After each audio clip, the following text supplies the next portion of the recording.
아멘. 자, 여러분, 요즘 이 시대를 자기 자랑, 자기 PR의 시대라고 그렇게 이야기를 하죠. 그래서 보통 8가지 자랑을 하는 사람을 우리가 팔불출이라고 그렇게 이야기를 합니다. 혹시 지금 미국에서 이렇게 태어나서 자라신 분들은 이 단어를 아실지 모르겠는데요. 팔불출이라는 말이 있어요. 8가지를 자랑하는 어리석은 사람이다, 이런 말이거든요. 무슨 자랑을 하느냐면 자기 자랑, 부인 자랑, 자식 자랑, 그리고 형제 자랑, 학벌 자랑, 재산 자랑, 가문 자랑, 마지막으로 친구 자랑, 이 8가지 자랑을 하는 사람을 우리가 팔불출이라고 그렇게 이야기를 해요. 자, 오늘 제가 팔불출 이야기를 듣더라도 좀 한 가지 자랑을 하고 싶어요. 무슨 자랑이냐면, 무슨 자랑 할까요, 제가? 맞아요. 대단하시네요. 친구 자랑하고 싶어요. 제 친구 누굴까요? 맞습니다. 와, 우리 클리브랜드 한인교회 너무너무 대단하시네요. 다 아시네요. 제 친구 임병혜 목사님, 아까 광고한 대로 우리 시간으로는, 여기 시간으로는 어제였고요. 한국 시간으로 어제 주일날 제가 섬기는 하저 성결교회에서 말씀을 전해주셨는데 제가 실시간으로 유튜브로 봤거든요. 와, 역시 우리 임병혜 목사님 너무 말씀을 잘 전해주시는 거예요. 제가 섬기는 교회에 딱 맞게. 그런데 제가 솔직히 미국에 와서 우리 임 목사님과 며칠 지내면서 놀란 게 뭐냐면, 금요일 날, 그러니까 목요일 밤에 제가 도착했고요. 금요일 날이었는데 갑자기 이제 장을 보러 가는 거예요. 장을. 그래서 친구가 이제 미국 왔다고 저에게 좀 맛있는 음식을 해주려나 보다 생각했죠. 근데 그게 아니었어요. 장을 보고 나중에 교회에 와서 금요 한빈 예배 저녁 식사 준비를 하는 거예요. 그리고 성도들에게 맛있는 저녁을 드리고, 그리고 또 말씀을 전하는 거죠. 그 다음 날이었어요. 토요일이니까, 자, 오늘은 이제 친구를 위해서 뭔가 좀 하겠구나.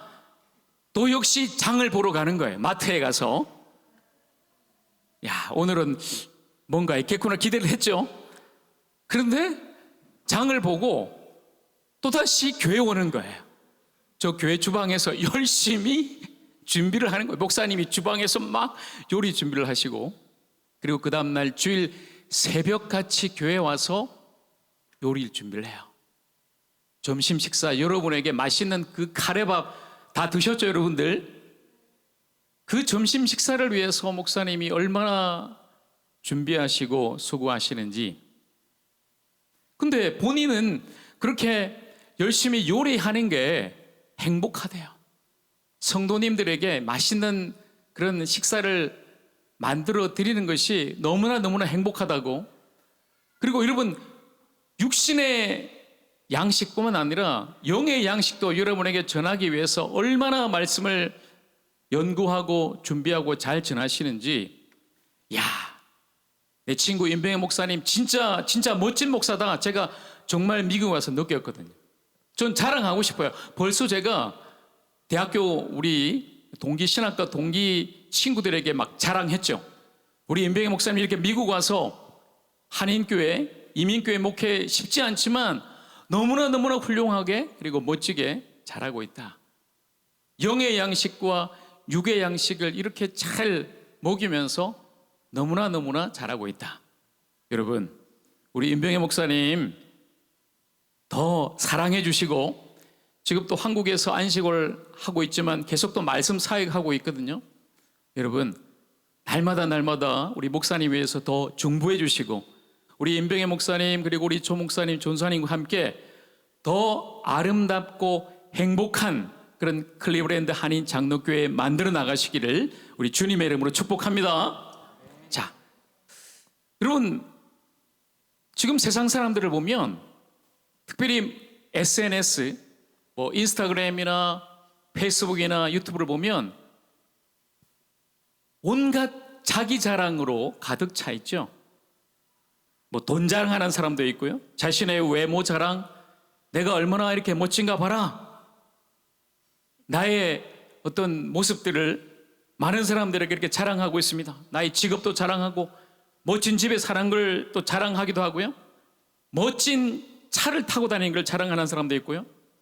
멋진 명품 옷이나 가방을 자랑하는 사람도 있죠. 한국에는 요즘 샤넬백 정도는 좀 들어줘야 자랑이 좀 먹힌다고 그래요. 다행히 제 아내는 백을 좋아하질 않아요, 여러분.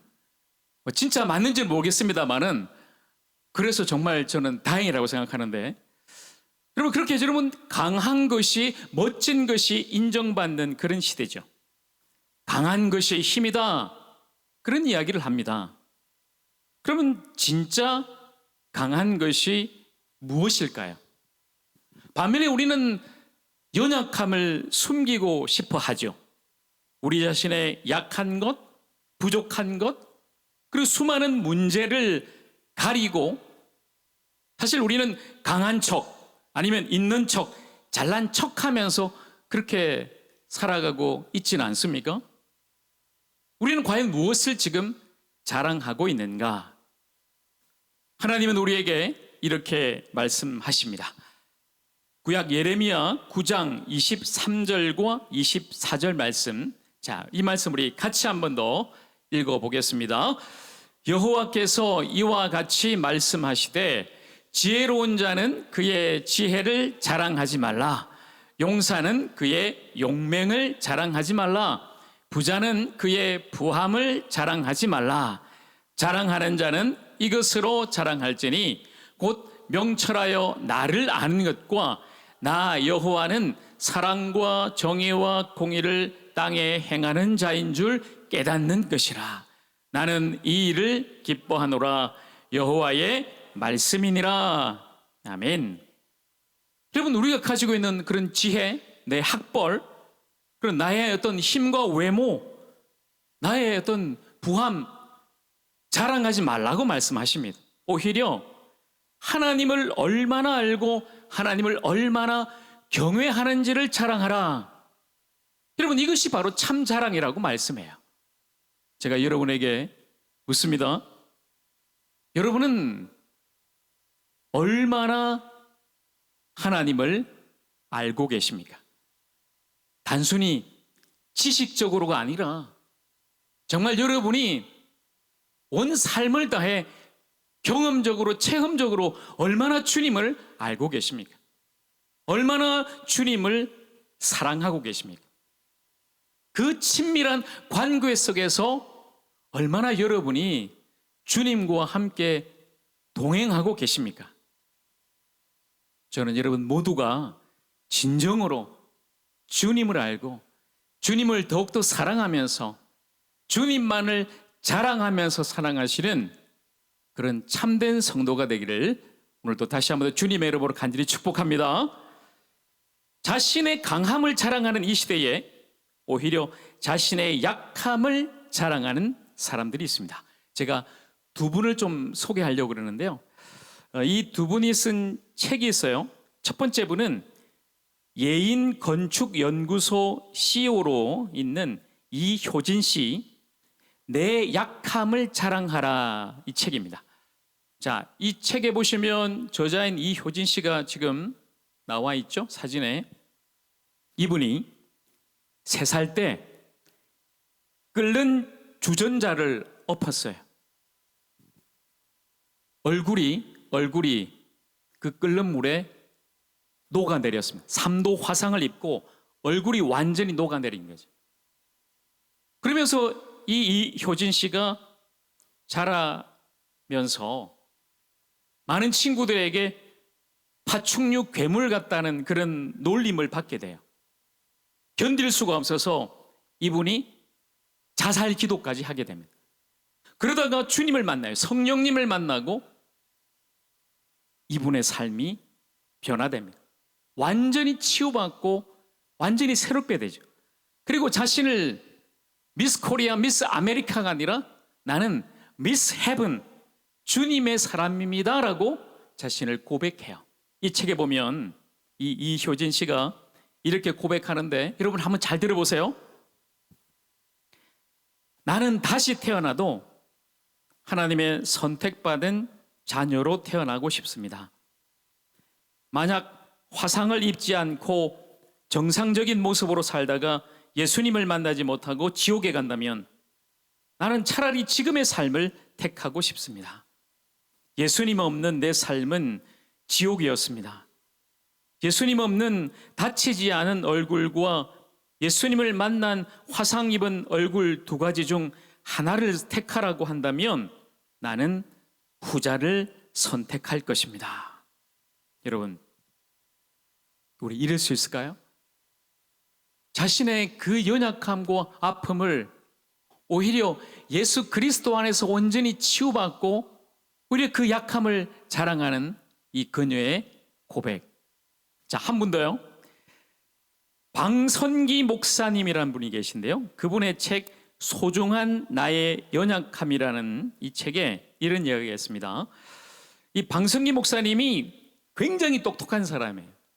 한국에서 서울대를 나오고 그리고 이 미국에 와서 박사 학위를 받았죠. 그러니까 지금 미국으로 따지면 하버드대에 나온 사람이에요. 하버드대.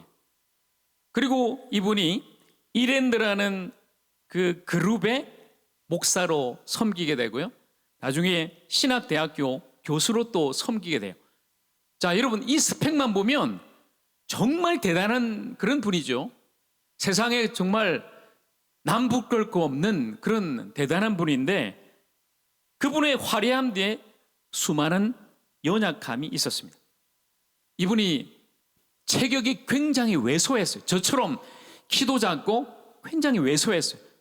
그러니까 평생에 운동이란 걸 한 번도 해본 적이 없어요. 그리고 목사지만 이분이 강대상에 서면 엄청 떨어요. 그냥 설교를 하는데 이러는 거예요. 덜덜덜덜덜덜 그냥. 저도 지금 솔직히 지난주는 이제 처음이라 굉장히 긴장했는데 오늘은 이제 두 번째 시간이라 이제 여러분의 얼굴도 좀 보이고 훨씬 낫습니다. 그런데 이 방성기 목사님은 목사가 설교를 해야 되는데 너무 떠니까 설교가 안 되는 거예요. 그리고 얼마나 그냥 떨었는지 성도님들하고 이렇게 눈을 맞추면서 설교를 해야 되잖아요. 그러니까 무대 공포증이 있으니까 설교 시간에 성도님들 눈을 못 쳐다봐요. 계속 그냥 원고만 쳐다보고 있고 계속 저 앞만 쳐다보고 있고 이러니까 여러분 어떻게 목사가 설교를 하겠어요? 그리고 이분이 나중에 심장 수술을 합니다. 그리고 류머티즘 관절염, 혹시 여러분 여기 계신 권사님 중에 관절염 앓고 계신 분 계세요? 너무 그냥 날마다 극심한 고통 속에 살아가게 되죠. 그래서 이 박 목사님이 심각한 우울증에 걸려요. 목사님. 목사님도 우울증에 걸리나요? 예, 여러분. 하나님의 사람도 때로는 우울증에 걸릴 수 있어요. 여러분 잘 아시는 엘리야 선지자 로뎀나무 아래에서 극심한 우울증 속에 하나님께 외치잖아요. 하나님 이 정도면 나 그만할래요. 죽여주세요. 이 박 목사님이 그런 심각한 우울증 속에 살아가다가 오늘 이 본문의 말씀을 깨닫게 됩니다. 아하, 내가 이렇게 연약하고 아프고 힘들지만 나의 연약함 속에서 역사하시는 하나님의 능력이 있구나. 이걸 깨닫고 나서 이 방성희 목사님이 약함은 오히려 기회이자 특권이자 아름다운 선물이라고 우리에게 말씀합니다. 자, 그래서 오늘 제가 오늘 설교의 제목을 약한 것이 약이다 이렇게 정했어요. 사실 여러분 주보에 보시면 이 제목이 원래는 한자잖아요. 한자. 그래서 여러분에게 좀 안 와닿을 수가 있습니다. 첫 번째 약자는 약할 약자예요. 그죠? 약한 것이, 두 번째 약은 진짜 약. 그래서 제가 영어로 weakness is the medicine. 약한 것이 우리에게 오히려 약이 될 수 있다라고 제목을 한번 정해봤습니다. 자, 오늘 우리가 읽었던 이 본문 고린도후서 말씀에서도 사도 바울은 자신의 연약함을 자랑하고 있습니다.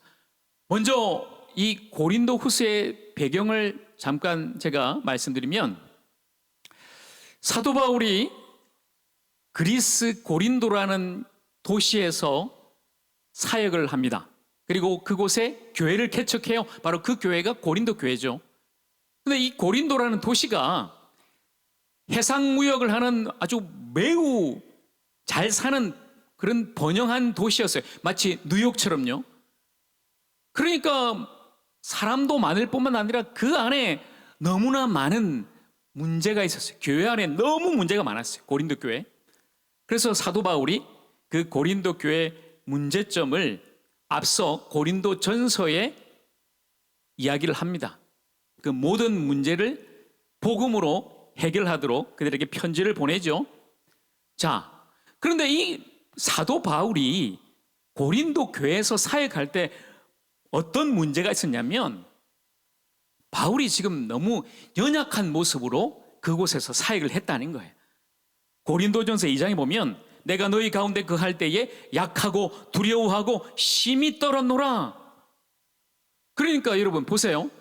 성도들의 입장에서 목사님이 뭔가 좀 강하고 설교도 잘하고 사역도 잘하고 찬양도 잘하고 기도도 잘하고 이러면 좀 좋을 텐데, 사도 바울이 전승에 의하면 좀 외모가 훌륭하지 않았다고 그래요.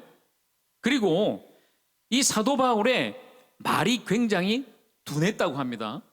사도 바울의 편지 서신을 보면 지금 오늘 우리에게는 성경이지만 아주 탁월한데, 실제로 바울의 설교를 들어보니까 영 시원치 않은 거예요.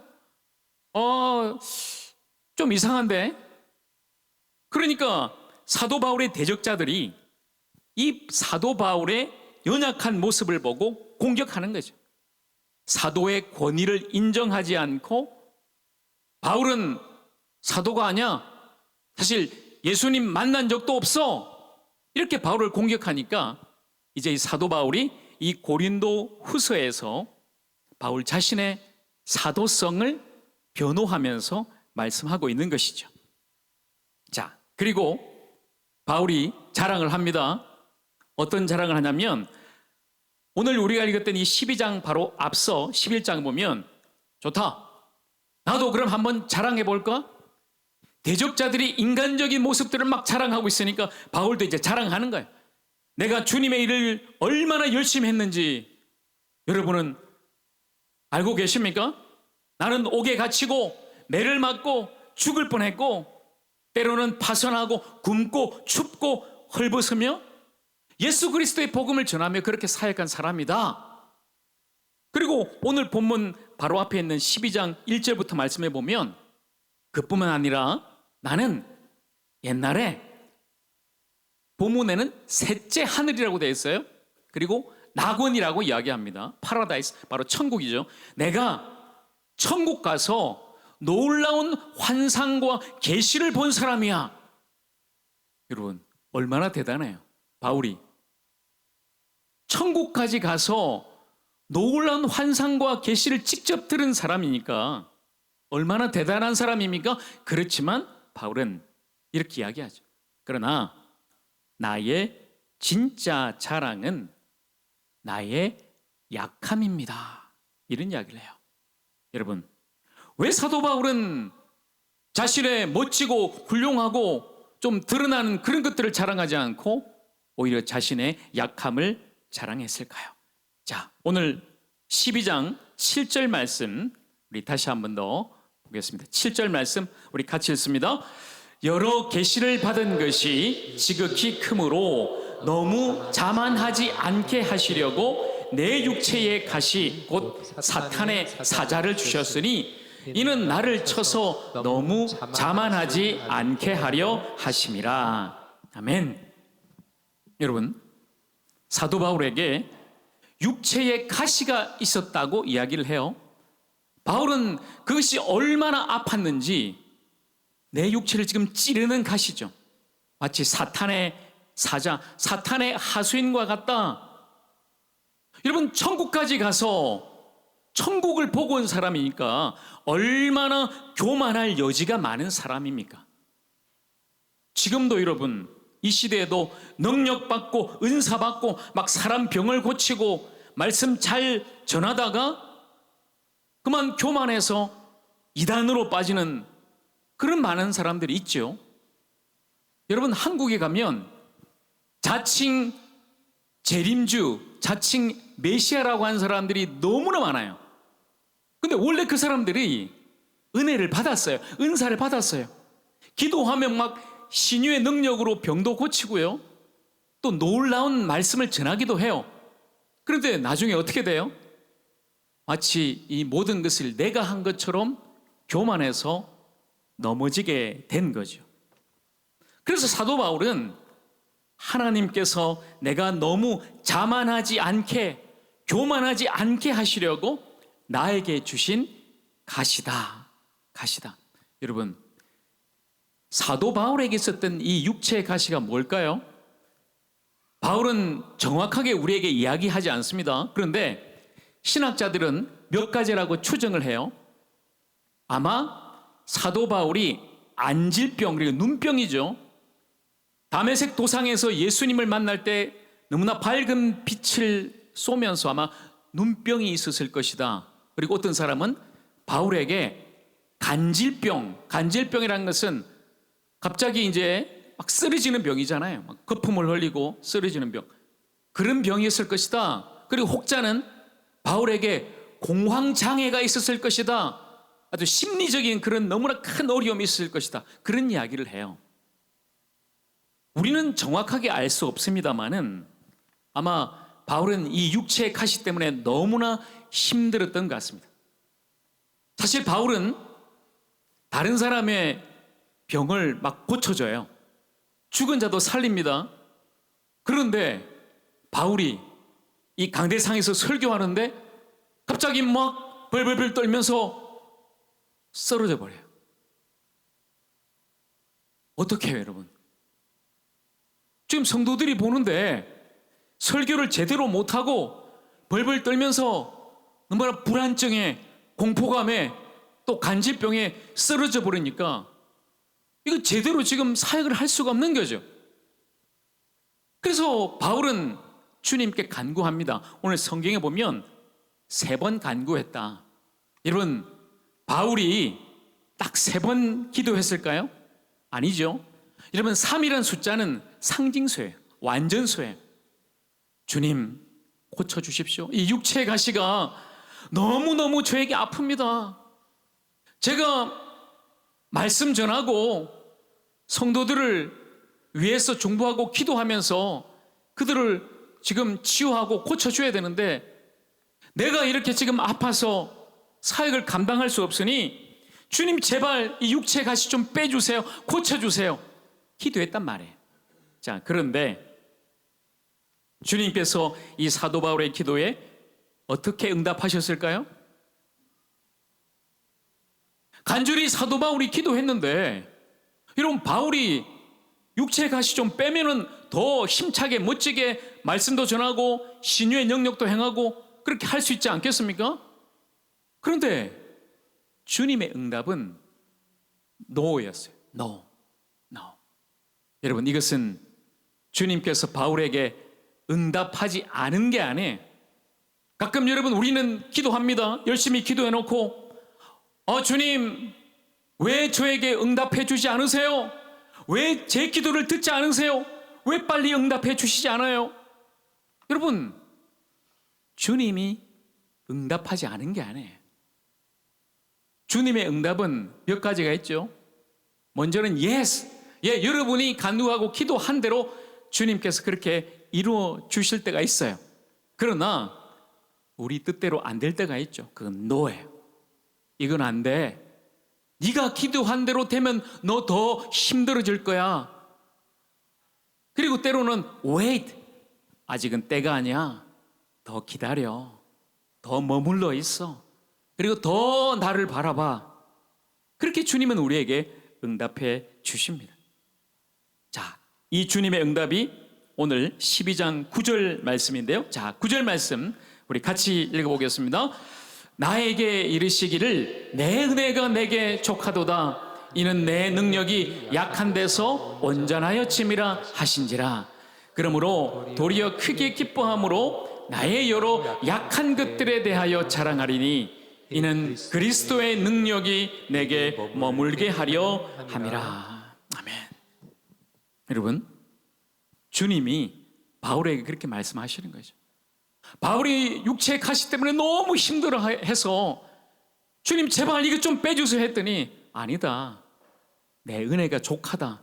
여러분, 족하다는 말은요, 영어로 하면 sufficient, 충분하다는 말이에요. 내 은혜는 충분해. 이 정도면 너에게는 충분한 거야. 오히려 너가 지금 아픈 게 더 나은 거야.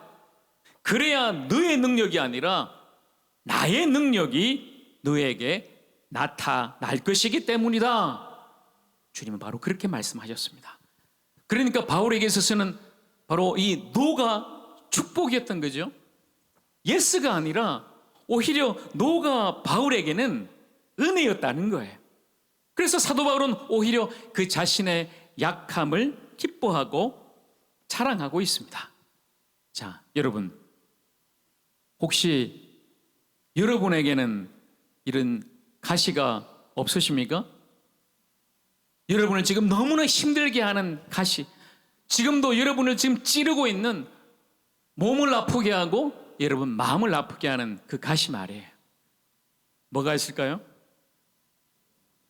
때로는 여러분, 나의 육체 질병이 가시가 될 수 있죠.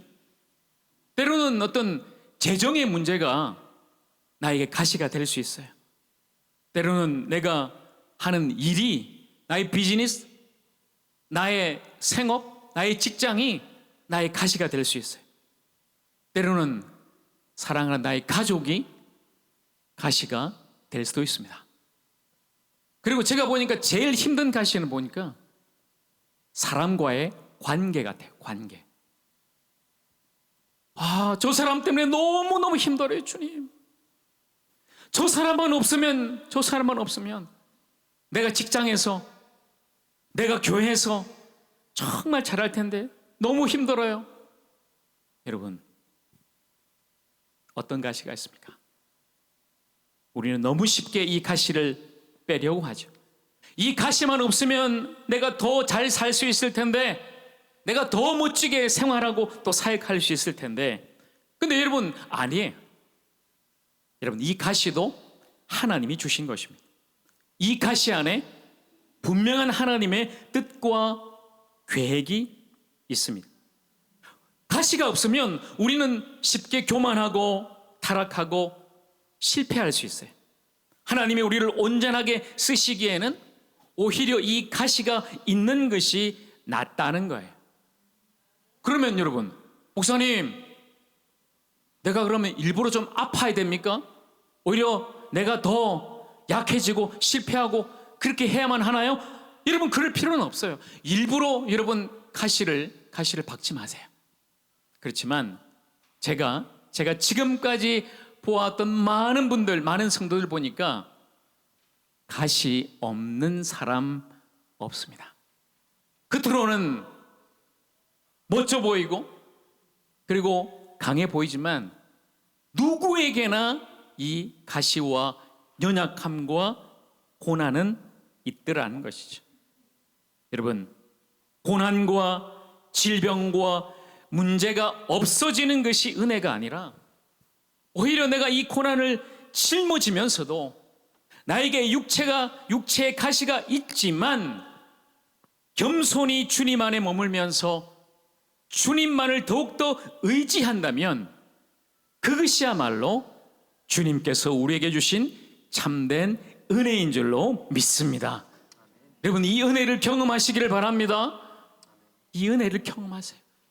나에게 이 가시가 있지만 너무나 나에게 충분한 족한 주님의 은혜를 경험하십시오.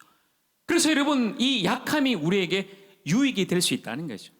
왜냐하면 이 약함이 우리를 교만하지 않게 하는 하나님의 은혜이기 때문이죠. 약함이 없으면 내가 잘나서 하는 줄 압니다. 나도 교만해지고 다른 사람도 나를 높이 보게 되죠. 그러나 약함이 있기 때문에 나도 하나님 앞에 겸손해지고 다른 사람도 내가 아니라 바로 하나님께 집중하게 되는 거예요.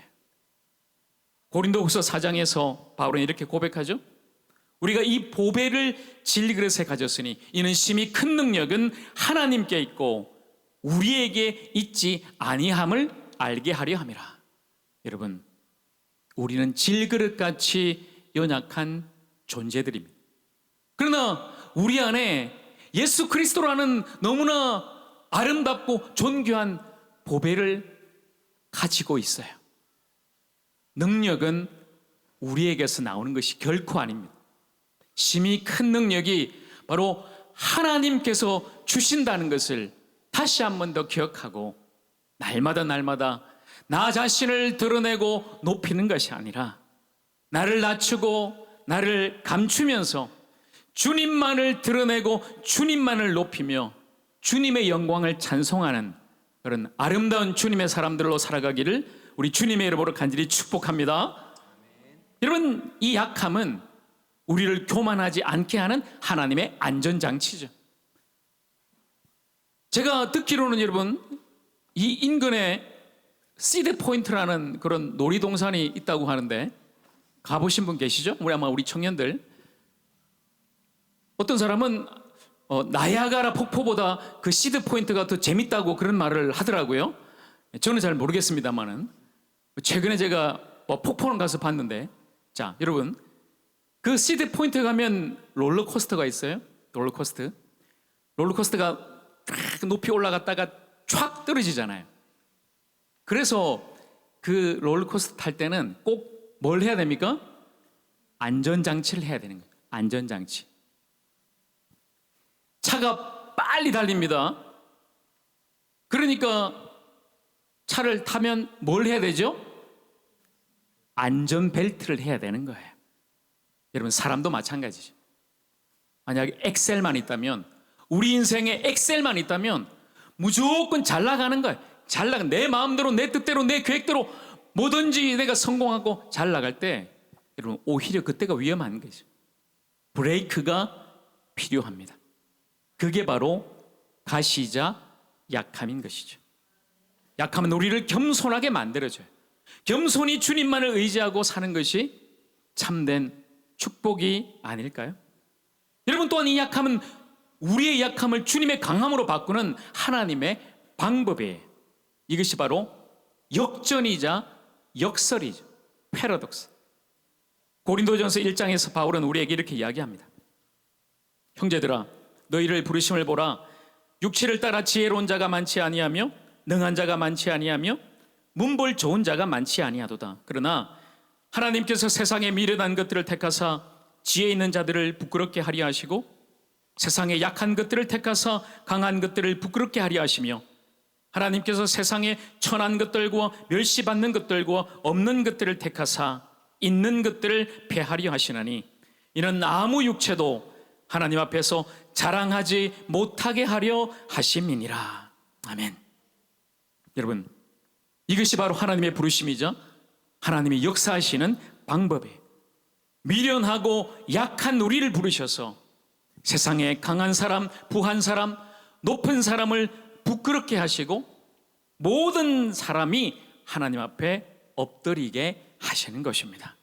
여러분, 약함을 강함으로 바꾸시는 그런 하나님의 놀라운 역사가 결국 십자가예요. 십자가. 고린도후서 13장 4절 말씀에서 바울은 우리에게 십자가를 이렇게 말씀해요. 자, 우리 이 말씀 우리 같이 읽겠습니다.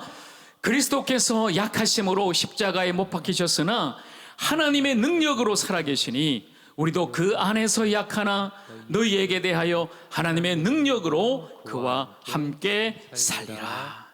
아멘. 여러분, 십자가는 약함의 표시예요. 예수님이 십자가에 달리시는 모습을 생각해 보세요. 예수님은 조롱받고 침뱉음을 당하시고 벌벅 벗김을 당해서 수치를 당하셨어요. 십자가 못 박히는 고통을 당하셨습니다. 그리고 십자가에서 죽임을 당하셨어요. 십자가는 약함이에요.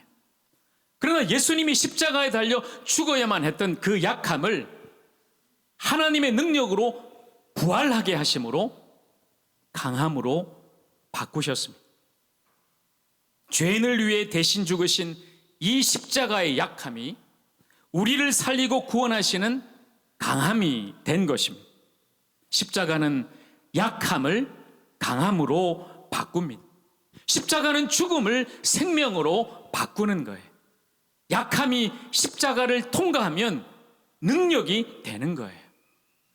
우리가 십자가를 믿고 의지한다면 연약한 우리도 하나님의 능력으로 살게 될 줄로 믿습니다. 그 십자가의 능력이에요. 그러니 여러분, 우리가 예수를 믿고 살아간다는 게 뭘까요? 사도 바울은 갈라디아서 2장에서 우리에게 이렇게 고백하죠. 내가 그리스도와 함께 십자가에 못 박혔으니 그런즉 이제는 내가 사는 것이 아니요 오직 내 안에 그리스도께서 사시는 것이다. 이제 내가 육체 가운데 사는 것은 나를 사랑하사 나를 위하여 자기 자신을 버리신 하나님의 아들을 믿는 믿음 안에서 사는 것이다. 아멘. 여러분, 이것이 바로 예수를 믿는 거예요. 예수와 함께 십자가에서 죽고 예수와 함께 부활해서 바로 그 새 생명으로 살아가는 것. 여러분 모두가 진정으로 예수 안에서 죽고 예수 안에서 다시 살아 예수의 생명으로 살아갈 수 있는 참된 예수의 사람, 진정한 크리스찬, 참된 주님의 성도들이 다 될 수 있기를 주님의 이름으로 축복합니다. 여러분, 사실 오늘 이 말씀은 제 자신의 간정이기도 해요. 시간이 좀 지났지만 짧게 제 말씀을 드리면요, 여러분이 보시기에도 딱 제가 약해 보이잖아요. 그죠? 약해 보이죠. 제가 이 클리브랜드 한인교회 왔을 때 이 목사님하고 교회에 처음에 왔는데 놀래요. 목사님 친구라면서요, 동기라면서요. 근데 왜 이리 달라요? 목사님, 이 목사님이 진짜 아메리칸 스타일이잖아요. 와, 키도 막 덩치도 크고죠. 아주 열정적으로 힘도 있고. 너무 작고 너무 왜소하니까 이유가 있어요. 제가 원래부터 좀 약했지만 제가 20살 때 위수술을 했습니다. 위암이 아니라 위가 이제 구멍이 나서 위가 터졌어요. 그래서 아주 큰 수술을 했는데 사실상 의학적으로는 제가 그때 사망 선고를 받았어요. 정말 진짜 하나님의 은혜로 제가 죽었다가 살아난 거죠. 그리고 나서 제가 이제 목사로 헌신하고 지금도 주님의 은혜로 살아서 오늘 이렇게 미국 땅에 와서 여러분께 말씀을 전하고 있는데, 너무 약하니까 솔직히 저는 교만할래야 할 수 없는 그런 존재거든요. 저의 약함을 알기 때문에. 그런데 여러분, 반면에 저는 또 약하지 않습니다. 왜냐하면 비록 저는 약하지만 내 안에서 역사하시는 심히 큰 하나님의 능력을 알기 때문에 날마다 그 하나님의 능력을 의지하고 주님을 바라보기 때문에 저를 통해서 역사하시는 하나님의 놀라운 은혜와 그 사랑이, 그 생명이 오늘도 전파되고 흘러갈 것을 믿기 때문에 저는 오늘도 담대하게 이 자리에서 여러분에게 말씀을 전하는 것입니다. 사랑하는 클리브랜드 한인교회 성도 여러분, 그러니까 약해도 괜찮습니다. 약해도 쓰임 받을 수 있습니다. 약해도 주님만을 의지하고 주님의 능력을 받으면 연약한 우리가 주님의 강한 용사가 될 수 있는 것입니다. 하나님은 약한 자를 들어 사용하십니다. 그러니 여러분의 연약함을 숨기지 말고 인정하세요. 구원에 있어서도 내가 죄인임을 인정하고 구원자 예수 그리스도를 우리가 의지할 때 구원받는 것처럼 마찬가지. 이것이 하나님을 의지하는 첫걸음이에요. 여러분 자신을 내려놓고 주님을 붙잡는 것입니다. 주님, 제가 이렇게 연약합니다. 그렇지만 내가 주님만을 의지합니다. 우리가 우리의 연약함을 인정할 때 우리의 약함과 가시는 오히려 우리를 연단하고 성장시키는 도구가 될 거예요. 약하다고 절망하지 마세요. 낙심하지 마세요. 약함을 숨기지 마십시오. 오히려 나 자신의 약함을 기뻐하고 자랑하십시오. 바울처럼 그 약함을 자랑하며 그리스도의 능력이 내게 머물게 하십시오. 주님의 그 능력 안에 머물러 사십시오. 우리의 약함을 인정하고 자랑할 때 주님의 능력이 우리 모두를 덮게 될 것입니다. 여러분, 우리의 약함은 주님의 강함이에요. 우리가 약할 때 주님이 우리 가운데서 역사하실 거예요.